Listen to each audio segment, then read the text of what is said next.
இருக்கிறேன். அனைவருக்கும் நமஸ்காரம். நம்ம நேத்திக்கு பார்த்த ஒரு விஷயம் வந்து பார்த்தீங்கன்னா, 9வது அத்தியாயத்தில பிரம்மாவுக்கும், சரஸ்வதிக்கும் இருக்கக்கூடிய உறவு முறைகள பத்தி பார்த்தோம்.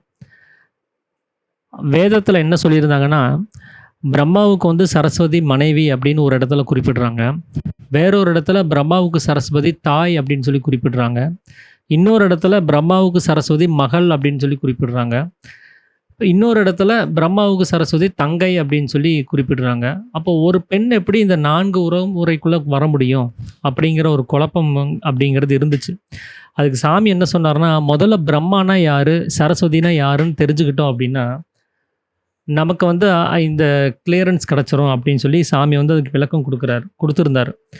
பிரம்மாங்கிறது நம்மளுடைய ஜடமா இருக்கக்கூடிய இந்த உடம்பும், நான்கிற அகங்காரமும் தான் பிரம்மாவா இருக்குது. 2 நிலைமையில அது வேலை செஞ்சுட்டு இருக்குது. அதே மாரி சரஸ்வதிங்கிறது சப்தமும், நாக்கும். நாவு அப்படின்னு சொல்லக்கூடிய நாக்கு. இந்த 2மே வந்து சரஸ்வதி அப்படின்னு சொல்லி சாமி குறிப்பிட்டிருந்தார். ஸோ இந்த 4 விஷயங்களும் ஒவ்வொரு சந்தர்ப்பத்தில இணையும்போது அதுக்கு ஒவ்வொரு உறவுமுறைகள் உண்டாகுது. எப்படின்னா, இந்த ஜடமா இருக்கக்கூடிய இந்த உடம்புலருந்து நாக்கு அப்படின்னு சொல்லக்கூடிய அந்த நாவு உண்டானதுனால, அந்த பிரம்மாவுக்கு சரஸ்வதி மகள் அப்படின்னு சொல்லி ஒரு உறவு முறை அங்க உண்டாகுது. அதுக்கப்புறம் ஒரு சப்தத்த நம்ம எழுப்புறோம் அப்படிங்கிறப்போ, இந்த 4 அகங்காரம் அப்படிங்கிற பிரம்மாவும், அந்த நாவு அப்படின்னு சொல்லக்கூடிய அந்த சரஸ்வதியும் மேலும் கீழும் தட்டி அந்த சப்தத்த உண்டாக்கும்போது, அப்போ சரஸ்வதிக்கு பிரம்மா வந்து மனைவி அப்படிங்கிற ஒரு உறவு முறை அங்க உண்டாகிறதா சொல்றாரு. அடுத்தது சப்தத்திலிருந்து அதாவது நம்ம தூங்கிட்டு இருக்கும்போது நமக்கு ஒரு சப்தம் உள்ளுக்குள்ளார உண்டாகுது. அப்பதான் நம்ம முழிக்கிறோம், எந்திரிக்கிறோம். அப்போ அந்த சப்தம் உண்டாக்கி அதுக்கப்புறம் நம்ம அகங்காரம்ங்கிறது அங்க வெளியில வந்து உற்பத்தி ஆகுது. அத அனுசரிச்சு பார்க்கும்போது பிரம்மாவுனுடைய உற்பத்தி யாரால அப்படின்னா அந்த சப்தத்தினால. அந்த சப்தம்ங்கிறது சரஸ்வதியா இருக்குது. அதனால அந்த பிரம்மாவ உண்டு பண்ணுனது அந்த சரஸ்வதிங்கிறதுனால, பிரம்மாவுக்கு சரஸ்வதி தாய் அப்படிங்கிற நிலைமை அங்க உண்டாகுது. இப்ப 4ங்கிற நிலைமை உண்டானதுக்கப்புறம் பேச ஆரம்பிக்கிறோம். அப்போ ஒரு சப்தம்ங்கிறது உண்டாகுது. அப்போ இந்த நிலைமைக்கு அனுசரிச்சு பார்க்கும்போது, அந்த முதல்ல சப்தம் உண்டாகி 4ங்கிற நிலைமை வெளியில வருது. அதுக்கு அடுத்தபடியா சப்தம்ங்கிறது வர்றதுனால, இது தங்கை அப்படிங்கிற நிலைமை உண்டாகுது. முதல்ல நான் உண்டாகி, அதுக்கப்புறம் சப்தம் உண்டாகும்போது, தங்கை அப்படிங்கிற ஒரு நிலைமை உண்டாகுது அப்படின்னு சொல்லி சாமி வந்து குறிப்பிட்டு சொல்லியிருந்தார். இதுதான் நம்ம நேத்திக்கு நம்ம பார்த்த ஒரு விஷயம். இன்னைக்கு நம்ம பார்க்க வந்து இந்த குணாதிசயங்கள் பத்தி தான் இந்த சாப்டர் வந்து ஸ்டார்ட் பண்ணது. 3 குணங்கள் என்ன அப்படிங்கிறது தான். அதில உலகத்தில புரிஞ்சு வச்சிருக்கிறது என்ன அப்படின்னா, பிரம்மாவுக்கு வந்து அ ரஜோகுணம் இருக்குது. விஷ்ணுவுக்கு வந்து சத்வகுணம் இருக்குது. சிவனுக்கு வந்து தமோகுணம் இருக்குது அப்படின்னு சொல்லி ஒரு தவறான புரிதல்ல இங்க வச்சிருக்கிறாங்க. அப்படி குணாதிசயங்கள் அந்த மாரி கிடையாது அப்படிங்கிறத சாமி குறிப்பிடுறதுக்கு தான் பிரம்மா, சரஸ்வதின்னு சொல்லி இப்படி ஒவ்வொன்னா அவர் பேச ஆரம்பிக்கிறார். இப்போ நாம இன்னைக்கு பார்க்க இருக்கிறது வந்து அந்த 3 குணங்கள் பத்தின ஒரு விஷயம் தான் அது. ஏன்னா பிரம்மாங்கிறது அது தமோ குணத்த சார்ந்தது. அந்த தமோ குணம் ஏன் அப்படின்னா, அது நம்மள பந்தத்தில ஆட்படுத்தக்கூடிய ஒரு விஷயமா இருக்குது. ஒரு விஷயத்தில வந்து அந்த மனசுக்கு கை காமிச்சு, இதில சுகம் இருக்கும், இதில ஆனந்தம் இருக்கும்னு சொல்லி, அதைய ஒரு பந்தத்தில ஈடுபடுத்தி, அத அங்கேயே வச்சிருக்க வேண்டிய வேலைய தான் அந்த அகங்காரம்ங்கிறது பண்ணுது. அத உள்ளுக்குள்ள போகறதுக்கு அனுமதி குடுக்கறதில்ல. அது தன்னுடைய சுயநலத்துக்காக வேண்டி அது வேலை செய்யறது. ஏன்னா, மனம் உள்ள போயிடுச்சுன்னா, அந்த அகங்காரம்ங்கிறது செத்து போயிரும். அகங்காரத்துக்கு அங்க எ வேலை இல்லாம போயிரும். அப்போ தான் இருக்கணும் அப்படின்னா, இந்த மனம் ஏதோ ஒரு விஷயத்தில பற்றி பிடிச்சுட்டே இருக்கணும். அதனால தன்னுடைய சுயநலத்துக்காக வேண்டி, அதில ஜீவன் செத்து போனாலும் பரவால்ல, மனசு செத்து போனாலும் பரவால்ல, நான் இருக்கணும் அப்படிங்கிற ஒரு எண்ணத்தோட, அந்த சுயநலத்தோட அந்த அகங்காரம் இருக்கிறனால தான் அதுக்கு தமோகுணம் அப்படின்னு சொல்லி பெயர் வருது. ஏன்னா மத்தவன் செத்தாலும் பரவால்ல, நான் இருந்தா போதும் அப்படிங்கிறதே ஒரு துர்குணம். அதனால தான் பிரம்மாவுக்கு எங்கேயுமே கோவில்கள் கிடையாது. அவர் வணங்கத்தக்கவரா நாம வந்து கவனிக்கிறது கிடையாது. இதே ரஜோகுணத்த பத்தி நம்ம எடுத்துக்கிட்டோம் அப்படின்னா, அது மனசுக்கானது தான் அந்த ரஜோகுணம்ங்கிறது. ஏன் அப்படின்னா, இந்த உலகம் அப்படிங்கிறது விஸ்வம். இந்த விஸ்வம்ங்கிற அந்த உலகத்த காப்பாத்தி வர்றது, அந்த மனதனுடைய வேலை. இந்த மனம்ங்கிறது வெளியில வந்து இந்த உலகத்துல விஷயங்கள கவனிக்கல அப்படின்னா, இங்க உலகம்ங்கிறது உண்டாகி அங்க இருக்காது. இந்த உலகம் இருக்கணும்னா, மனசு வெளியில வந்து அந்த உலகத்த அது பத்திரமா பார்த்துக்கணும். இந்த உலகத்த காப்பாத்துற வேலைய தான் அந்த மனசுங்கிறது பண்ணுது. அதனால தான் விஷ்ணுவுக்கு விஸ்வம்பரன் அப்படின்னு சொல்லி ஒரு பெயர் இருக்குது. அதனால தான் அது காக்கும் கடவுளாக நம்ம மும்மூர்த்திகளில் நாம் சொல்லிகிட்டு இருக்கிறோம். விஷ்ணு வந்து காக்கிறவர் அப்படின்னு. யாரை காக்கிறவர்னா விஸ்வம்ங்கிற உலகத்தை தான் அவர் காப்பாற்றிட்டு இருக்கிறார். அவர் உள்ளுக்குள்ளார போயிட்டாருன்னா உலகம் இல்லாமல் போயிடும். அப்போ உள்ளுக்குள்ளார போயிட்டா அவரே இல்லாமல் தான் போகிறார். ஏன்னா அவர் எந்த வேலையும் செய்யாமல் அவர் தன்னைத்தானே ஒழிச்சுக்கிட்டு தான் இருக்கிறார். அவருடைய வெளிப்பாடே அங்கே இருக்கிறது இல்லை. அவருடைய வெளிப்பாடு எப்படி இருக்குன்னா, காணுவதும் கேட்பதும் அறிவதுமா இருக்கக்கூடிய இந்த 3 வேலைகளை செஞ்சால் மட்டும்தான் அவர் இருக்கிறாருன்னே நம்ம புரிஞ்சுக்க முடியும். நம்ம ஆலோசனை செய்யும்போது அவர் உள்ளே போயிட்டாருன்னா அவர் இருக்கிறத கவனிக்க முடிய மாட்டேங்குது. தூக்க சமயத்தில் அவர் உள்ளே போயிட்டாருன்னா அவர் இருக்கிறத நம்மளால் கவனிக்க முடியாது. நிஷ்டையில் சமாதி நிலைமையில் அவர் உள்ளே போயிட்டாருன்னா அப்பவும் அவர் இருக்கிறத நாம் கவனிக்க முடியாது.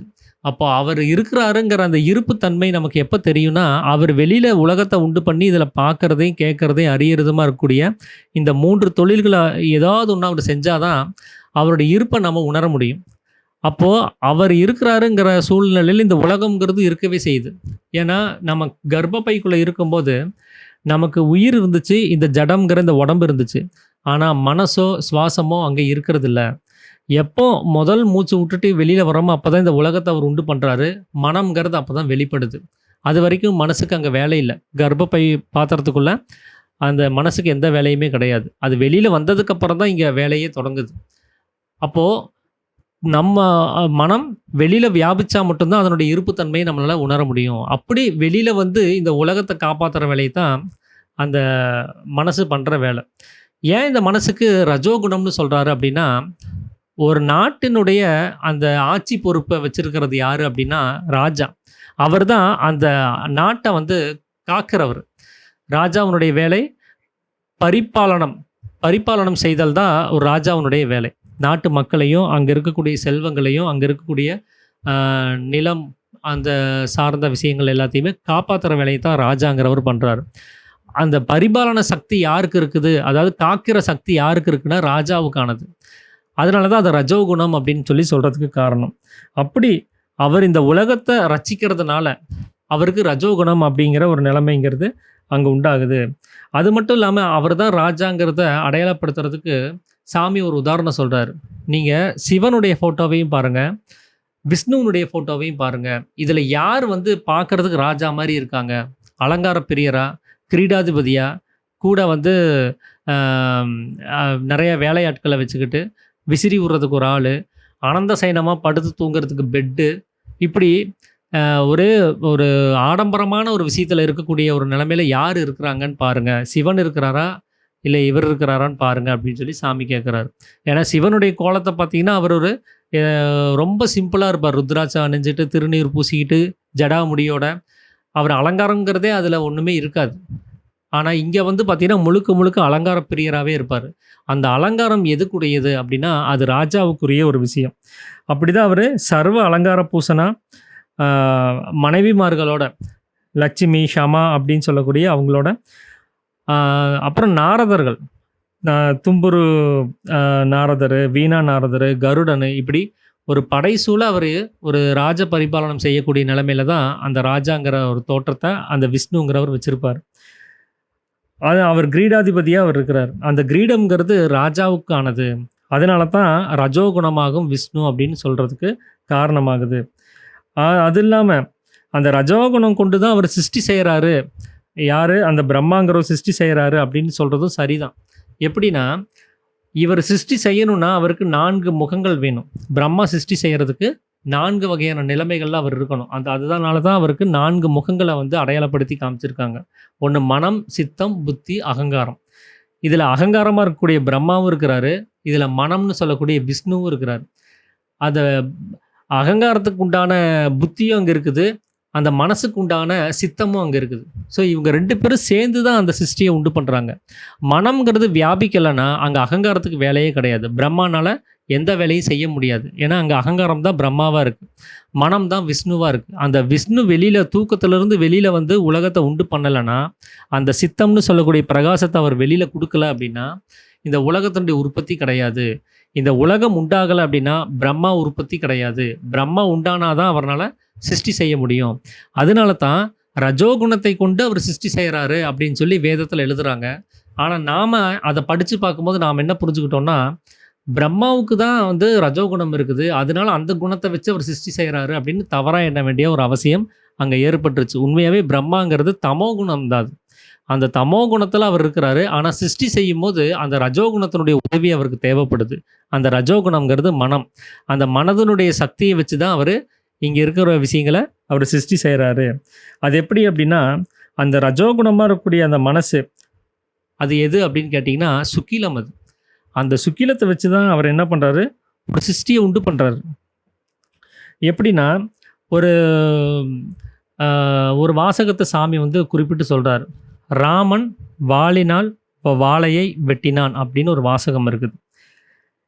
இந்த வாசகத்துல ஒரு வாள் அப்படின்னு சொல்லக்கூடிய ஒரு பொருள் இருக்குது. வாளை அப்படின்னு சொல்லக்கூடிய ஒரு பொருளும் இருக்குது.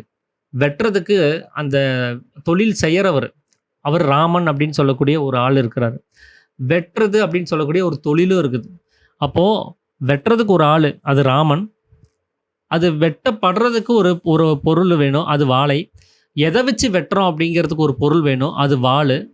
என்ன பண்ணணும் அப்படின்னா, அந்த தொழிலுக்கான ஒரு வாசகமா அங்க வெட்டினான் அப்படிங்கிற ஒரு விஷயமும் இருக்குது. அப்போ அந்த வாள் தான் அங்க வெட்டுது அப்படின்னா, நாம வாள் தான் வெட்டிடுச்சு, அதனால வாள் தான் ராமன் நம்ம சொல்லிற முடியாது. ராமன் வந்து வாள வச்சு வெட்டுறாரு, அவ்வளோதான். ராமன் தான் வெட்டுனது. ஆனா, ஒரு வாளினுடைய துணைய கொண்டு தான் அந்த வாளைய அவர் வெட்டுறார். அதனால எந்த காலத்திலயும் அந்த வாள்ங்கிறது ராமனா மாற முடியாது. அந்த ராமன் வேற, அங்க வாள் வேற தான். அந்த வாள் அப்படின்னு சொல்றது என்ன அப்படின்னா, அது ஒரு பொருள். வாளை அப்படின்னு சொல்லக்கூடியதும் ஒரு பொருள். அப்போ அந்த வாளைங்கிற ஒரு பொருள, வாள் அப்படின்னு சொல்லக்கூடிய ஒரு பொருள வச்சு நாம அங்க வெட்டுறோம். அதுல யார் வெட்டுனது அப்படின்னா, ராமன் வெட்டுறாரு. எத வச்சு வெட்டுறாருன்னா, வாளைய வச்சு வெட்டுறாரு. வாளை அப்படின்னு வாள் அப்படின்னு சொல்லக்கூடிய ஒரு பொருள வச்சு வாளைய அவர் வந்து வெட்டுறார். அப்போ அந்த வாளினுடைய துணை கொண்டு தான் அவர் அந்த வேலைய அவர் செய்யறாரு. அப்போ அந்த வாளை அப்படின்னு சொல்லக்கூடிய ஒரு பொருளும், வாள் அப்படின்னு சொல்லக்கூடிய பொருளும், இந்த 2 பொருளும் இல்லைன்னா, ராமனுக்கு வேலையே கிடையாது. அவர் வெட்டு அப்படின்னா எத வெட்டுவாரு? வெட்டுறதுக்கு அங்க ஒரு வாளைங்கிற ஒரு பொருள் வேணும். வாள் அப்படின்னு சொல்லக்கூடிய ஒரு பொருளும் வேணும். இந்த 2 விஷயம் இல்லைன்னா, அவர்னால வெட்ட முடியாது. அதனால அந்த தொழிலே இல்லாம போயிரும் அப்படின்னு சொல்லி சொல்றாரு. அப்போ ரஜோகுணம் அப்படின்னு சொல்லக்கூடிய அந்த விஷ்ணுங்கிற ஒரு சுக்கிலம், அது ஒரு பொருள். அந்த சுக்கிலமா இருக்கக்கூடிய பொருள வச்சு தான் இங்க சிருஷ்டிகள அவர் உண்டு பண்றாரு. எப்படி ராமனுக்கு வாள் தேவைப்பட்டுச்சோ வெட்டுறதுக்கு, அந்த மாரி பிரம்மாவுக்கு அந்த சுக்கிலம் தேவைப்படுது ஒரு தொழில செய்யறதுக்கு. அந்த சுக்கிலத்த வச்சு தான் அவர் வந்து இங்க உற்பத்திகள உண்டு பண்றாரு. அப்போ அந்த சுக்கிலம்னு சொல்லக்கூடிய அந்த பொருள் இல்லைன்னா, இங்க எந்த ஒரு சிருஷ்டியும் இல்ல. ஏன்னா, அவருக்கு சிருஷ்டி செய்யறதுக்கான அ பொருள் கிடையாது. வாள் அப்படிங்கிற ஒரு பொருள் இல்லைன்னா, ராமனால வெட்ட முடியாம போயிருக்கும். வெட்டுறதுக்கு அங்க தொழிலே இல்லாம போயிரும். அந்த மாதிரி தான். இங்க பிரம்மாங்கிற ஒரு சிருஷ்டி செய்யணும்னா, அதுக்கு சுக்கிலம் அங்க வேணும். அந்த சுக்கிலம் இல்லைன்னா, அவரால சிருஷ்டி செய்ய முடியாது. அப்படிங்கிறது சாமி வந்து சொல்றாரு. ஒரு உதாரணமா அவர் சொல்றாரு. அப்போ அந்த ராமன் அப்படிங்கிற ஒரு ஆளும் வேணும் அங்க முக்கியம். அதுவும் முக்கியம் இல்லன்னு அல்ல. அங்க அகங்காரமும் கண்டிப்பா வேணும் தான். அந்த அகங்காரம் இல்லைன்னா, அங்க புணர்ச்சியே கிடையாது. ஒரு சுக்கிலத்த கொண்டு போய் ஒரு கர்ப்ப பாத்திரத்தில சேர்த்தக்கூடிய ஒரு புணர்ச்சிங்கிற ஒரு விஷயமே அங்க இல்லாம போயிரும். அப்போ அந்த அகங்காரம் இருக்கணும். அது கூட மனம் அப்படிங்கிறதும் இருக்கணும். இது 2 இருக்கும்போது தான் சம்யோகம் அப்படின்னு சொல்லக்கூடிய ஒரு தொழில் அங்க நடக்கும். அந்த புணர்ச்சின்னு சொல்லக்கூடிய தொழில் நடக்கும். அந்த தொழில் மூலமா தான் அவர் ஒரு சிருஷ்டிய உண்டு பண்றாரு. அப்போ அந்த சம்யோகம் நடக்கணும்னா, அங்க அகங்காரம் வேணும். அங்க மனம்னு சொல்லக்கூடிய சுக்கிலமும் அங்க வேணும். இந்த 2ம் வச்சு தான் அவர் அந்த தொழில வந்து செய்றாரு. அப்படிதான் இந்த சம்யோகம்ங்கிற தொழில ரஜோகுணமா இருக்கக்கூடிய அந்த சுக்கிலத்த வச்சு தான் அவர் சிருஷ்டி செய்றாரு. அதனால தான் ரஜோகுணம் கொண்டு பிரம்மா சிருஷ்டி செய்றாரு அப்படின்னு சொல்றாங்க. அதனால தான் பிரம்மாவ நாம ரஜோகுணத்த சார்ந்தவர்ன்னு தவறா புரிஞ்சுக்கிறதுக்கு ஒரு காரணம் ஆயிடுச்சு. உண்மையாவே அவர் வந்து ஒரு தமோ குணத்த கொண்டவர் தான் அப்படிங்கிறத சாமி வந்து குறிப்பிட்டு சொல்றாரு. அடுத்தது சிவன் அப்படிங்கிறது வந்து தாமச குணம்னும், ராஜச குணங்கள விட்டுட்டு ஒரு சுத்த சாத்வீக ஒரு குணத்தோட அவர் இருக்கிறத நம்ம பார்க்குறோம். ஆனா, அவர வந்து தாமச குணம்னு நாம தவறா புரிஞ்சுக்க வேண்டிய ஒரு அவசியம்ங்கிறது அங்க உண்டாயிருக்குது. ஏன்னா, தாமச குணம் அப்படிங்கிறது வந்து அது ஒரு துர்குணம் அது. அது கெட்ட குணம். ஆனா, அந்த கெட்ட குணத்துக்கான அடையாளம் வந்து சிவனுடைய அந்த உருவத்தில அது இல்ல. அது சுத்த சாத்வீக குணத்தோட தான் அது இருக்குது. அந்த சாத்வீக குணத்துக்கான ஒரு விஷயம் என்ன அப்படின்னு கேட்டிங்கன்னா, ஆம் திருநீறு, அப்புறம் இந்த ஜடாமுடி, அந்த அலங்காரம் இல்லாதது, ருத்ராட்சம் அணிஞ்சிருக்கிறது, மௌனியா இருக்கிறது, தியானம் பண்ணிட்டு இருக்கிறது, இந்த மாரி இதெல்லாம் பார்த்துட்டு, நாம அத வந்து துர்குணத்த சார்ந்ததுன்னு எப்படி சொல்ல முடியும்னு சொல்லி சாமி கேட்கிறாரு. அது சுத்த சாத்வீக குணத்த தான் அது அடையாளப்படுத்துது அப்படின்னு சாமி சொல்றாரு. ஏன்னா, எந்த ஒரு அலங்காரமும் இல்லாம, எப்பவுமே ஒரு தபோ நிஷ்டையில இருக்கக்கூடிய நிலைமையில தான் சிவன் அங்க இருக்கிறாரு அப்படிங்கிறாரு. அதனால அது சுத்த சாத்வீக குணம் அப்படின்னு சொல்லி சொல்றாரு. அதாவது சிவனா இருக்கிறது வந்து அது யாரு அப்படின்னா, ஜீவன் தான் அது. அந்த ஜீவன் தான் இங்க வந்து நம்மள காப்பாத்துது. அந்த ஜீவன்கிறது இல்லைன்னா, நாம செத்து போயிருவோம். அந்த ஜீவன்கிறது உள்ள இருக்கிற வரைக்கும் தான், நாம நடமாடுறது, பார்க்கறது, பேசுறது, கேட்கறது எல்லாமே. அப்ப நம்மள காப்பாத்திட்டு இருக்கிறது யாரு அப்படின்னா, அந்த ஈஸ்வரன் தான். அந்த ஈஸ்வரன் இல்லைன்னா, அங்க மனம்னு சொல்லக்கூடிய அந்த விஷ்ணு கூட அங்க இல்லாம தான் போக வேண்டியதா இருக்கும். அப்போ அந்த மனம் அப்படிங்கிறது இங்க வந்து உலகத்த ரட்சிக்கணும்னா, அதுக்கு ஜீவன் ரொம்ப முக்கியம். அந்த ஜீவன்கிறது இருந்தா தான், அவர் வெளியில வந்து இந்த உலகத்த உண்டு பண்ணி, இந்த உலகத்த காப்பாத்த முடியும். அங்க ஜீவனே இல்லங்கிறப்போ, அங்க மனசுக்கு அங்க வேலை இல்லாம போயிரும். அதனால தான், சத்வகுணத்தை கொண்டு ரக்ஷகர்த்தா அப்படின்னு சொல்லி வேதங்கள்ல விஷ்ணுவ பத்தி பேசும்போது எழுதுறாங்க. நாம என்ன நெனச்சுட்டோம்னா, ஓ! அப்ப விஷ்ணுவுக்கு சத்வகுணம் இருக்கு போல இருக்கு அப்படின்னு சொல்லி தவறா எண்ணிட்டு, விஷ்ணுவுக்கு சத்வகுணத்த சார்ந்தவர் அப்படின்னு நாம தவறா புரிஞ்சுக்கிட்டோம். ஆனா உண்மையாவே இந்த சத்வகுணம்ங்கிறது யாருக்கானதுன்னா, சிவனுக்கானது. அந்த சிவன்கிறது நமக்குள்ளார ஜீவனா இருக்குது. அந்த ஜீவன்கிறது தான் இந்த மனத உண்டு பண்ணி, இந்த மனம் உலகத்த உண்டு பண்றதுக்கான எல்லா சக்திகளையும் அது குடுத்துட்டு இருக்குது. அதனால தான் மனச பத்தி எங்கெல்லாம் பேசணுமோ, அங்கெல்லாம் ஜீவசக்தியான வாயு அப்படின்னு சொல்லி சாமி குறிப்பிட்டு சொல்லியிருப்பாரு. ஜீவன் தான் சக்தியா சலிச்சு வாயு ரூபமா வெளியில போகுது அப்படின்னு அதுக்கு அர்த்தம். ஜீவசக்தியான வாயு அப்படின்னா, ஜீவன் சக்தியா சலிச்சு வாயு ரூபமா வெளியில போறது அப்படின்னு அதுக்கு அர்த்தம். அப்படிதான் மனதனுடைய போக்குவரத்துங்கிறது வெளியில போகுது. அப்போ அந்த பரிபாலன தன்மைங்கிறது விஷ்ணுவுக்கு எப்படி வந்துச்சு அப்படின்னா, ஜீவன் இருக்கிறதுனால தான். ஜீவன் இல்லைன்னா அங்க விஷ்ணுங்கிற ஒரு பொருளே இல்லாம போயிரும். அதனால அந்த மனமா இருக்கக்கூடிய விஷ்ணு இங்க ரட்சிக்கணும், அதாவது இந்த உலகத்த காப்பாத்தணும் அப்படின்னா, அங்க ஜீவன் வேணும். அந்த ஜீவன கொண்டு தான் இந்த மனம்ங்கிறது வந்து மனம்ங்கிற விஷ்ணு வந்து இந்த உலகத்த காப்பாத்திட்டு இருக்குது. அந்த ஜீவன் இல்லைன்னா அங்க எதுவுமே இல்ல. அப்போ ரஜோகுணமா இருக்கக்கூடிய மனசுலருந்து, அதுக்கப்புறம் பூதமா இருக்கக்கூடிய அந்த அகங்காரம்ங்கிறது அங்க உண்டாகுது.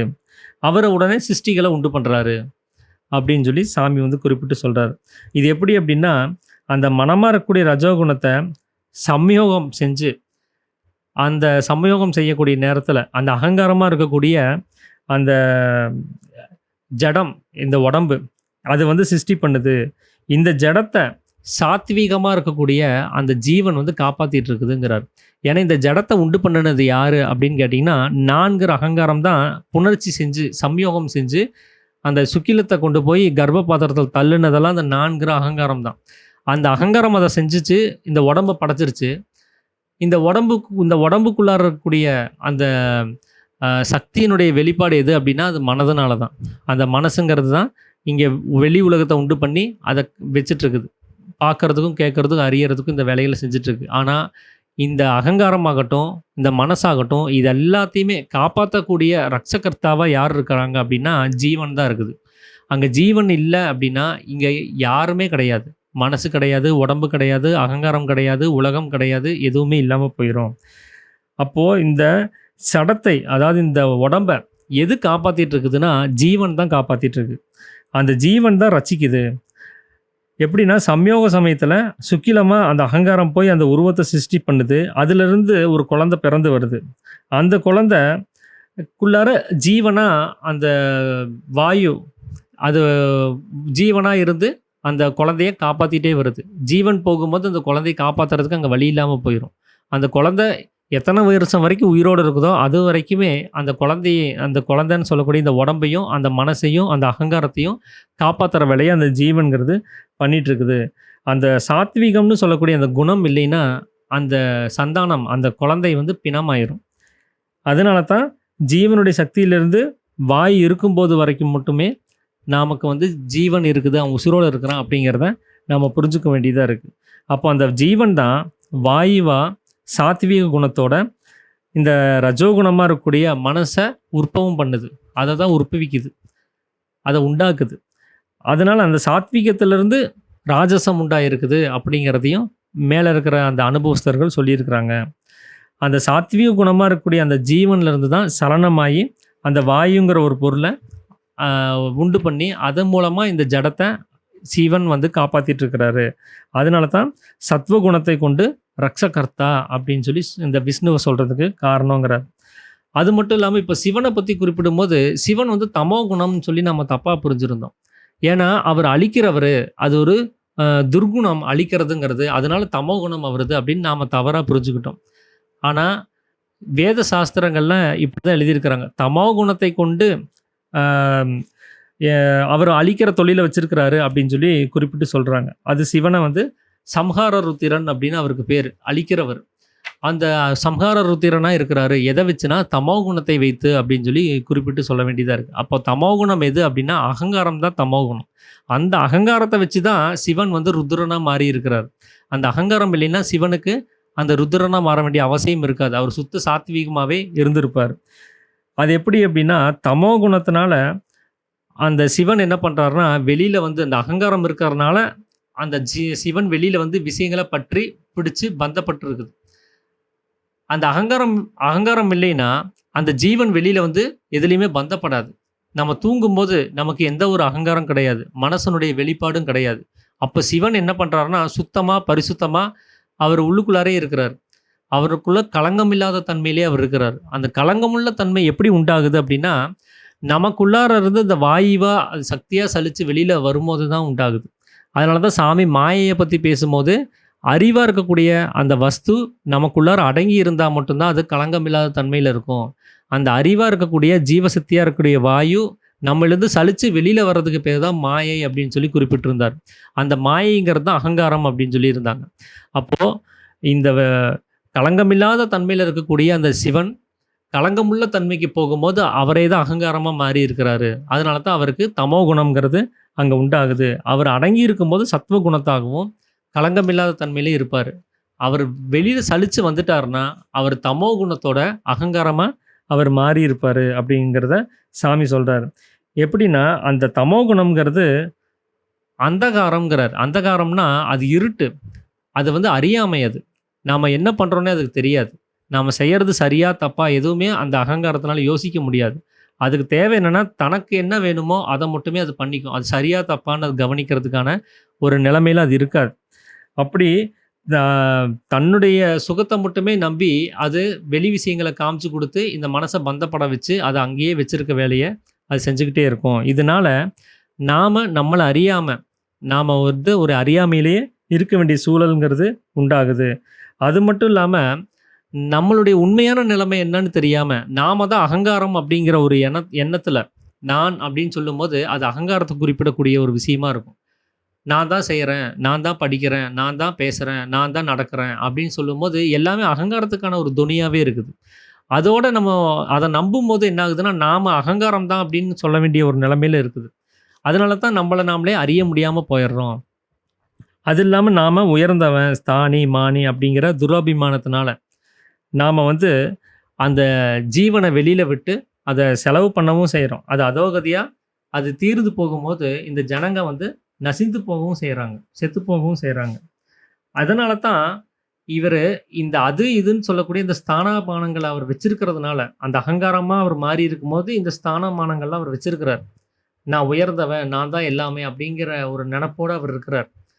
அந்த தமோ குணம் அவருக்கு இருக்கிறனால தான், அந்த ஜீவன் வெளியில போய் நசிஞ்சு, ஜனங்கள்லாம் செத்து போறதுக்கு காரணமாகுது. அதனால தான், அவர் தமோ குணத்தினால சம்ஹார ருத்திரனா இருக்கிறாருன்னு சொல்றதுக்கு காரணமா இருக்குது. அது இல்லாம நாமள அவர் வந்து நம்மிலிருந்து வெளியில வந்து, "நீ பண்ண பாவத்துக்கு நான் உனக்கு தண்டனை தர்றேன். உன்ன நான் கொல்லப் போறேன்னு" சொல்லி அவர் யாரையும் அழிக்கிறது கிடையாது. நம்மிலிருந்து வெளியில வரும்போது நாம என்ன ஆயிடுறோம்னா, நாம பிணமாயிருவோம். ஒரு பிணத்த போய் அவரு சாகடிச்சு என்ன பிரயோஜனம்? அப்ப நாம உயிரோடு இருக்கும்போதே நம்மள சாகடிக்கணும்னா, அவர் அப்படிதான் நாம உயிரோடு இருக்கும்போதே செஞ்சாகணும். அப்ப நம்மிலிருந்து அவர் விலகி போறதுக்கான வாய்ப்பு இல்ல. இல்லாம தான் போகுது. நமக்குள்ளார இருந்தே தான் அவர்னால அத செய்ய முடியும். அதனால நம்மளிலிருந்து வேறுபட்டு ஒரு சிவன் ருத்ரனா வெளியில பிறந்து வந்து, ஒரு அவதாரத்த எடுத்துட்டு வந்து பிறந்து வந்து, அவர் நம்மள வந்து கொல்றது கிடையாது. நமக்குள்ளாரையே அந்த ஜீவனா, வாயுவா, பிரகாசமா அவர் என்ன பண்றாருன்னா, இந்த அகங்காரத்தினால வெளியில வந்து தன்னுடைய சக்திய வெளியில தீர்த்து, தானும் நசிஞ்சு போகும்போது, நம்மளையும் சேர்த்தே அவரு நசிய செய்றதுக்கான ஒரு வேலைய அவர் செய்றாரு. எதனால அப்டின்னா, முன்னாடி சொன்ன அந்த துரபிமானத்தினால. நான் ஸ்தானி, நான் மானி அப்படின்னு சொல்லக்கூடிய அந்த துரபிமானத்தினால அந்த அகங்காரம் என்ன பண்ணுதுன்னா, வெளி விஷயங்கள பற்றி பிடிக்க வச்சு, அது அந்த ருத்ரனா அவர அகங்காரத்தோட அந்த ஜீவன சாகடிக்கிறதுக்கான வேலைய அது பாக்குது. இதனால எந்த ஒரு விவரமும் இல்லாம, தன்னைத்தான் அறியாம நம்ம நசிஞ்சு போகவும் செய்றோம் அப்படிங்கிறத சாமி வந்து குறிப்பிட்டு சொல்றாரு. அதனால தான் நாம சிவன வந்து சத்துவ குணத்த சார்ந்தவர, நம்ம தமோ குணத்த சார்ந்தவர்ன்னு தவறா எண்ண வேண்டியதா போச்சு. அவரு தமோ குணம்னு சொல்லக்கூடிய அகங்காரத்த வச்சு தான் அவர் அந்த ருத்ரனா மாறுறாரே தவிர, அவருடைய குணாதிசயம் தமோ குணம் கிடையாது. எப்படி ஆ பிரம்மா வந்து ரஜோகுணமா இருக்கக்கூடிய மனச வச்சு ஒரு சிருஷ்டிய உண்டு பண்றாரு. எப்படி அந்த விஷ்ணு சத்வ குணத்தோட இருக்கக்கூடிய ஜீவன வச்சு இந்த உலகத்த காப்பாத்திட்டு வர்றாரு. அதே மாதிரி தான் அந்த சத்வ குணத்தோட இருக்கக்கூடிய ஜீவன், தமோ குணமா இருக்கக்கூடிய அகங்காரத்த வச்சு தான் இங்க அழிக்கிற தொழில அவர் செஞ்சுட்டு இருக்கிறாரு. தன்ன நசிச்சுக்கிட்டே அவர் எல்லாத்தையுமே சேர்த்து அழிக்கிறதுக்கான வேலைய அவர் பார்க்குறாரு. அது மட்டும் இல்லாம இந்த பிரதிஷ்டாதிகள் எல்லாம் நம்ம வெளியில பார்த்தோம்னா, ஆ விஷ்ணு அதுக்கு எக்கச்சக்கமான கோவில்கள் இருக்குது. அப்புறம் சிவன் அவருக்கும் எக்கச்சக்கமான கோவில்கள் இருக்குது. ஆனா, தமோ குணம்னு சொல்லக்கூடிய பிரம்மாவுக்கு அந்த கோயில்கள் இல்ல. அவர் வந்து வழிபடுறதுக்கான ஒரு பூஜிக்கிறதுக்கான எந்த ஒரு தகுதியும் நாம கவனிக்கிறது கிடையாது. ஏன்னா, தமோ குணம்னு சொல்லும்போதே அது ஒரு துர்குணமாவே தான் அதனுடைய சுவாபம் இருக்குது. அந்த துர்குணத்த யாரும் சேவிக்கிறது கிடையாது அப்படிங்கிறத சாமி குறிப்பிட்டு சொல்றாரு. அதனால தான் ராஜாவா இருக்கக்கூடிய ரஜோகுணத்த பூஜிக்கிறோம். சாத்விகமா இருக்கக்கூடிய அந்த சாத்விக குணத்த சார்ந்தவங்களையும் நம்ம பூஜிக்கிறோம். சாத்விகம்னு சொல்லும்போது அது என்னவாகுதுன்னா, சந்நியாசி ஆகுது. சந்நியாசி அப்படின்னா, ராஜசம், தாமசம்னு சொல்லக்கூடிய இந்த 2 குணங்களையும் விட்டுட்டு, அவரு சுத்த சாத்வீகமா இருக்கிறவங்கள தான் சந்நியாசின்னு சொல்ல முடியும். ரஜோகுணம்ங்கிறது அலங்கார பிரியரு. தமோ குணம்ங்கிறது ஸ்தானாமானங்கள பார்த்துட்டு இருக்கக்கூடிய, எனக்கு பெருமை வேணும், நான் பெரியவன் அப்படின்னு சொல்லக்கூடிய ஸ்தானாபானங்கள பார்க்கக்கூடிய குணம் அது. இந்த 2 குணமும் அல்லாதவங்கள தான் சுத்த சாத்வீகத்த சார்ந்தவங்கன்னு நம்ம சொல்ல முடியும். அவங்க தான் சந்நியாசிகள். அதனால அந்த சந்நியாசிகள் அந்த சந்நியாச குணத்தையும் நம்ம பூஜிக்கவே செய்றோம். அதுக்கு மதிப்பு குடுக்கவே செய்றோம் அப்படிங்கிறத சாமி வந்து சொல்றாரு. அது நீங்க இன்னொரு வகையிலேயும் நீங்க கவனிக்கலாம். நீங்க அந்த விஷ்ணுவினுடைய சேத்திரத்துக்கு நீங்க போனீங்க அப்படின்னா, அவரை எப்படி வந்து பூஜிக்கிறாங்கன்னு கவனிச்சீங்கனாலே, அவருடைய குணம் என்னங்கிறத உங்களால தெரிஞ்சுக்க முடியும் அப்படின்னு சாமி சொல்றாரு. அது என்னன்னா, அ அவருக்கு பார்த்தீங்கன்னா, ஒவ்வொரு நாளும் ஒவ்வொரு வகையான அந்த பட்டாடைகள்லாம் அவருக்கு வந்து சூட்டி, ஒரு ராஜ அலங்காரங்கள்லாம் செய்வாங்க. ஒவ்வொரு நாளும் வேற வேற வெரைட்டி ஆஃப் அந்த அலங்காரத்த அவருக்கு குடுத்துட்டே இருப்பாங்க. கிரீடங்கள வச்சு, இன்னைக்கு ஒரு அலங்காரம், நாளைக்கு ஒரு அலங்காரம்னு. அதனால விஷ்ணுவினுடைய அந்த பூஜையில பிரதானமா இருக்கிறதே அந்த அகங்காரம் தான். அந்த அலங்காரம் தான். அந்த அலங்காரம் இல்லைன்னா, அவருக்கு எந்த ஒரு பூஜை புனஸ்காரங்களும் அங்க நடக்கிறது கிடையாது. அதனால பிரதானமா இருக்கக்கூடிய ஒரு விஷயம் அலங்காரமாவே இருக்குது. அந்த அலங்காரம் அப்படிங்கிறது வந்து எத குறிக்குது அப்படின்னா, ராஜச குணத்த குறிக்குது. அது ராஜாவுக்கான ஒரு அலங்காரத்த குறிக்குது அப்படின்னு சாமி சொல்றாரு. அதனால தான் அவர ரஜோகுணம்னு சொல்றதுக்கு காரணம் அப்படின்னு சொல்றாரு. இதே நீங்க சிவசேத்திரங்களுக்கு போனீங்கன்னா, அது லிங்கத்து மேல ஒரே ஒரு துணி, வெள்ள துணிய மட்டும் கட்டி வச்சிருப்பாங்க. ஒரு துளசி மாலைய போடுவாங்க. இல்ல ஏதாவது ஒரு சிம்பிளா ஒரு மாலை இருக்கும். திருநீர் பூசப்பட்டிருக்கும். அதுக்கு மேல அலங்காரம் அவருக்கு தேவையில்ல. 2வது அவருக்கு அபிஷேகம் தான் வந்து பிரதானமான ஒரு விஷயம். பால் அபிஷேகம், பன்னீர் அபிஷேகம், பஞ்சாமிர்த அபிஷேகம், அ அப்படின்னு சொல்லி ஏதேதோ ஒரு அபிஷேகங்கள போட்டுக்கிட்டே இருப்பாங்க. அந்த அபிஷேகம் அப்படிங்கிறது வந்து, அது அலங்காரத்த இல்லாம பண்ணிரும். நீங்க ஏதாவது ஒரு பொட்டு வச்சுட்டு ஏதாவது அபிஷேகம் பண்ணி பாருங்க. அந்த பொட்டையும் சேர்த்து அந்த தண்ணி அழிச்சிட்டு போயிரும். அவர் அலங்காரங்கிறத முழுவதும் இல்லாத நிலைமையில தான் நீங்க அவர பூஜிக்கவே முடியும். அப்போ அலங்காரம் இல்லாத நிலைமை தான் அங்க வந்து சாத்வீக குணத்த சார்ந்ததா இருக்குது. இப்போ நமக்கு குடுக்கப்பட்ட சட்டதிட்டங்கள நீங்க கவனிச்சு பாருங்க. அந்த 30 ரூல்ஸையும் கவனிச்சு பார்த்தீங்கன்னா, அதுல அகங்காரத்துக்கான தாமச குணத்தையும் நீக்கிறதுக்கும், ராஜசம்னு சொல்லக்கூடிய அந்த அலங்காரத்த நீக்கிறதுக்குமான எல்லா விஷயத்தையும் சாமி வந்து ஒரு சட்டதிட்டமா குடுத்திருப்பாரு. நீங்க அத முழுவதும் ஃபாலோ பண்ணீங்கன்னா, நீங்க சிவன் மாரி நீங்க சுத்த சாத்வீகத்த சார்ந்தவரா தான் இருக்க முடியும். எந்த அலங்காரமும் இல்லாம, எந்த ஒரு அலங்காரமும் இல்லாம, அகங்காரம் இல்லாம, நீங்க அ எதையும் அதிகமா விரும்பாம, எளிமையா வாழ்றதுக்கான எல்லா வழிவகைகளையும் அவர் செஞ்சு வச்சிருப்பாரு. ஏன்னா, அது சாத்வீகம்ங்கிறது சந்நியாசத்துக்கான ஒரு விஷயம்.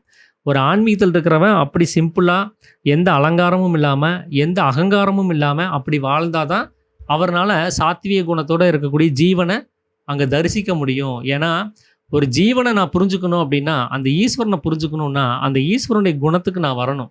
அப்பதான் அவர சரியா என்னால புரிஞ்சுக்க முடியும். அவர அப்பதான் நான் என்னால கனெக்ட் பண்ண முடியும். இல்லைன்னா அவரோட கனெக்ட் ஆக முடியாது. இப்போ என்ன நீங்கள் புரிஞ்சுக்கணுன்னா என்ன மாதிரி நீங்கள் மாறினீங்கன்னா தான் முடியும். என்னுடைய குணாதிசயத்துக்குள் நீங்கள் வந்தீங்கன்னா தான் முடியும். அதனால தான் பாம்பின் கால் பாம்பரியும்னு சொல்லுவாங்க. இனம் இனத்தோட சேரும்னு சொல்லுவாங்க. அப்போது இறைவனா நாம் மாறணும்னா, நாம் இறைவனை பார்க்கணுன்னா நம்ம இறைவனா மாறினா தான் முடியும். இறைவனா மாறாமல் இறைவனை யாரும் அடைய முடியாது. அதனால தான் திருமூலர் சொல்லுவார், தன்னை அறிய தனக்கோர் கேடு இல்லை அப்படின்னு. தன்னை யார் அறியணும் அப்படின்னா தான் தான் அறியணும்னு சொல்லியிருப்பார். தன்னை நான் அறியன்னு அவர் அங்கே எழுதலை, தன்னை தான் அறியன்னு எழுதுறாரு. அப்போ தான்கிறது ஈஸ்வரன், அதை அறியறது யாருன்னா அதுவும் ஈஸ்வரன்கிறார். அப்போ அங்கே நான்கிறது அங்கே குறிப்பிடவே மாட்டார். ஏன்னா அந்த நான்னால் அந்த தானை உணரவே முடியாது. அந்த நான் தானை உணரணும்னா அந்த நான் தானாக மாறணும், அந்த இறைவனாகவே மாறணும். அப்போது தான்கிற ஈஸ்வரனை யாருனால் அடைய முடியும்னா அதே தான்கிற ஈஸ்வர குணத்தோடு யார் வர்றாங்களோ, யார் மாறி இருக்காங்களோ அவங்களால மட்டும்தான் அவரை புரிஞ்சுக்க முடியும். இதைத்தான் இங்கே சாமி குறிப்பிட்டு சொல்கிற ஒரு விஷயம். அப்போது நாமளும் அலங்காரம் இல்லாமல் அகங்காரம் இல்லாமல் நாம் சுத்த சாத்வீகத்தோடு இருந்தோம் அப்படின்னா நாம் இந்த ஜீவனை கவனிக்க முடியும் அப்படிங்கிறத சாமி சொல்கிறார். அப்போது சிவலிங்கத்தில் நீங்கள் இன்னொரு விஷயத்தையும் நீங்கள் பார்க்கலாம். அந்த கோவில்கள்லாம் தாரா பாத்திரம்னு ஒரு பாத்திரத்தை மேலே கட்டி தொங்க விட்டுருப்பாங்க. அதில் தண்ணி ஊற்றி வச்சுருப்பாங்க. சொட்டு சொட்டாக விழுந்துகிட்டே இருக்கும். 24 மணி நேரமும் ஒவ்வொரு சொட்டாக விழுந்துகிட்டே இருக்கும். ஒரு சிலர்லாம் அதை கரெக்டாக டியூன் பண்ணி வச்சுருப்பாங்க. ஒரு நிமிஷத்துக்கு ஒரு சொட்டு விழுகிற மாதிரி, 24 ஒரு 60 செகண்டுக்கு 60 சொட்டு அப்படி விழுகிற மாதிரியெல்லாம் அதை அந்த சரியாக அந்த ஹோலை ரெடி பண்ணி வச்சுருப்பாங்க. 60 சொட்டு ஒவ்வொரு நாளிகைக்கும் ஒவ்வொரு சொட்டு விழுகணும் அப்படிங்கிற மாதிரி ஒரு கணக்கெல்லாம் அவங்க வச்சுருப்பாங்க. அப்போது அதனுடைய அர்த்தம் என்ன அப்படின்னா, அவர் சதா அபிஷேகத்திலே இருக்கிறவர். ஏன் சதா அபிஷேகத்தில் இருக்கணும்னா அவருக்கு அலங்காரம் கொஞ்சமேனும் பிடிக்காது. அவர் அலங்காரத்தில் இருக்க முடியாது. அவர்னால் அந்த அலங்கார பிரியனே அவர் கிடையாது. அப்போது மேலே தண்ணி விழுந்துகிட்டே இருந்தால் நீங்கள் ஒரு விபூதி கூட அது மேலே வைக்க முடியாது. வச்சிங்கன்னா அடுத்த சொட்டாக விழுகும்போது அந்த விபூதி அங்கே இல்லாமல் போயிடும். அதை உடனே அந்த தண்ணி அடிச்சுட்டு போயிடும். அப்போது முழுவதும் அலங்காரம் இல்லாத ஒரு தன்மையில் தான் அந்த சிவபெருமான் இருக்கிறாருங்கிறதுக்கு சுட்டி காமிக்கிறது தான் அந்த தாரா பாத்திரத்தை தொங்க விட்டு சதா அபிஷேகம் விழுகிற மாதிரியான ஒரு விஷயங்கள்லாம் அவங்க செஞ்சுருக்கிறாங்க அப்படிங்கிறத சாமி குறிப்பிட்டு சொல்கிறார். ஏன்னா அந்த இடத்துல எந்த ஒரு களங்கமும் இல்லை, அங்கே அழுக்கும் இல்லை, அது எந்த ஒரு அலங்காரமும் இல்லை. அப்படிப்பட்ட ஒரு குணம் எது அப்படின்னா சுத்த சாத்வீக குணம். அதனால தான் அது சிவனுக்கு சுத்த சாத்வீக குணத்தை சார்ந்தவர்னு சொல்லி பெரியவங்க சொல்லியிருக்கிறாங்க. அப்போது சுத்த சாத்வீக குணமாக இருக்கக்கூடிய சிவன் அப்படிங்கிறதும் ரஜோகுணம்ங்கிறது விஷ்ணுக்கானதுங்கிறதும் இதுலேருந்து நல்லாவே வெளிப்படுது அப்படின்னு சொல்லி சாமி குறிப்பிட்டு சொல்கிறார். அப்போது அந்த ரஜோகுணத்துலேருந்து உண்டாக்கி இருக்கக்கூடிய அந்த அகங்காரம் தான் தமோ குணத்தை சார்ந்ததாக இருக்குது. அதுதான் பிரம்மா அப்படின்னு சொல்லக்கூடியது. இந்த உலகத்தில் சத்வகுணமாக இருக்கக்கூடிய சிவனையும் ரஜோகுணமாக இருக்கக்கூடிய விஷ்ணுவையும் எல்லாருமே சேவிக்கிறாங்க. ஆனால் தமோ குணமாக இருக்கக்கூடிய பிரம்மாவை யாரும் பூஜிக்கிறது கிடையாது. இந்த உலகத்தில் இருக்கக்கூடிய ஜனங்கள் இந்தந்த குணங்கள் இந்தந்த விஷயங்கள் தான் அப்படிங்கிறத சரியாக புரிஞ்சுக்காமல், அதை பற்றின ஒரு தெளிவு இல்லாமல் அவங்க தப்பாக புரிஞ்சுக்க வேண்டிய ஒரு சூழ்நிலைங்கிறது உண்டாயிருக்கு. அப்படி தான் அந்த குணங்களை அவங்க மாற்றி புரிஞ்சுக்க வேண்டிய நிலைமைங்கிறது உண்டாயிருக்குது. அப்போது அந்த சாத்வீகம்ங்கிறது ஜீவனும் அது சிவனும், ராஜசம்ங்கிறது அந்த சாத்வீகமாக இருக்கக்கூடிய ஜீவன்லேருந்து வந்த மனசும் அது விஷ்ணுவும், தாமசம் அப்படின்னு சொல்லக்கூடியது அந்த விஷ்ணுவிலிருந்து உண்டாயிருக்கக்கூடிய அகங்காரமும், அதாவது மனதிலிருந்து உண்டான அகங்காரமும் அது பிரம்மாவும் இருக்குது. இப்படி தான் திருமூர்த்திகள் அப்படின்னு சொல்லக்கூடிய அந்த மும்மூர்த்திகளுடைய நிலைமை. அவங்க அந்த படைத்தல் காத்தல் அழித்தல் அப்படின்னு சொல்லக்கூடிய அந்த தொழில்களை எப்படி எந்த குணங்களை வச்சு செய்கிறாங்கங்கிறத சாமி விளக்கமாக அதை குறிப்பிட்டு சொல்லியிருக்கிறாங்க. இந்த 3 குணங்களும் இல்லாமல் போகும்போது மட்டும்தான் நாம் அந்த மோட்சங்கிற ஒரு விஷயத்த நம்மளால் அடைய முடியும் அப்படிங்கிறதையும் சொல்கிறார். வெறும் சாத்வீக குணத்தை சார்ந்தவரை நம்மளை மாற சொல்லிட்டாரு. ஆனால் இறுதியில் நீங்கள் அந்த சாத்வீக குணத்தையும் விட வேண்டியதாக இருக்கும். ஏன்னா நீங்கள் ஜீவனை கவனிக்கிறது நம்ம வேலை கிடையாது. என்னுடைய ஜீவனை போய் சந்திக்கிறது என்னுடைய வேலை கிடையாது. என்னுடைய வேலை என்னென்னா என்னுடைய ஜீவனை ஈஸ்வரனாக மாற்றுறது தான் என்னுடைய வேலை. ஈஸ்வரன் அதாவது ஜீவன் ஈஸ்வரனாக மாறணும். அதுக்கு பேர் தான் ஜீவேஸ்வர ஐக்கியம்னு அர்த்தம். அந்த ஜீவனாக இருக்கக்கூடிய ஒரு நிலைமையை அந்த சத்வ குணத்தையும் இல்லாமல் பண்ணி அந்த குணம் இல்லாத சகுனம் அப்படின்னு சொல்லக்கூடிய அந்த நிலைமையில் அதை கொண்டு போய் நிறுத்தணும். அவர் எந்த ஒரு குணமும் இல்லாமல் இருக்கக்கூடிய நிலைமையில தான் ஈஸ்வரன் இருக்கிறாரு. அப்போ சத்வ குணம்னு இருக்கிறது கூட நமக்கு மோட்சத்துக்கான ஒரு தடை தான் அது. அப்போது முதல்ல அகங்காரம்னு சொல்லக்கூடிய தமோ குணத்தை அழிக்கணும். அப்புறம் ரஜோகுணம்னு சொல்லக்கூடிய அந்த மனசையும் அழிக்கணும். அதுக்கப்புறம் சத்வகுணம்னு சொல்லக்கூடிய அந்த ஜீவனை கொண்டு போய் நீங்கள் அதுக்கப்புறம் தான் அந்த ஈஸ்வரனாக மாற்றி அங்கே உட்கார வைக்க முடியும். ஈஸ்வரனில் போய் லயிக்க வைக்க முடியும். இந்த 2 பேர் இல்லைன்னா விடமாட்டாங்க. அப்போ வெறும் எடுத்தடுப்புலேயே ஜீவனை கொண்டு போய் அங்கே சேர்க்கலாம் அப்படின்னா இவங்க 2 பேர் கண்டிப்பாக விடமாட்டாங்க. அப்போ ஒவ்வொருத்தராக நீங்கள் கட் பண்ணிட்டு போனீங்கன்னா தான் நீங்கள் ஈஸ்வரனை கொண்டு போய் ஜீவேஸ்வர ஐக்கியத்தில் சேர்க்க முடியும். அதனால அந்த 3 குணங்களும் அந்த உற்பத்தி ஸ்தானமாக இருக்கக்கூடிய ஆகாசத்தில் எப்போ லயிக்குதோ, எப்போ அது இல்லாமல் போகுதோ, அப்போ தான் திரிகுண ரகிதம் அப்படின்னு சொல்கிறார். அந்த 3 குணங்களும் இல்லாத நிலைமைங்கிறார். அதான் திரிகுணாதீதம் அப்படின்னு சொல்லுவார். அந்த 3 குணங்களும் இல்லாத நிலைமையா அது தீர்ந்து போகும். அப்போ தான் மோட்சங்கிற ஒரு நிலைமை நமக்கு கிடைக்கும். அப்போ தான் நம்ம சதா ஆனந்தத்தில் இருக்க முடியும் அப்படிங்கிறத சாமி சொல்கிறார். ஸோ இதுதான் இன்றைக்கி நான் உங்களோட பகிர்ந்துக்கணும் அப்படின்னு சொல்லி நினச்ச விஷயம். அனைவருக்கும் ஆத்ம நமஸ்காரம்.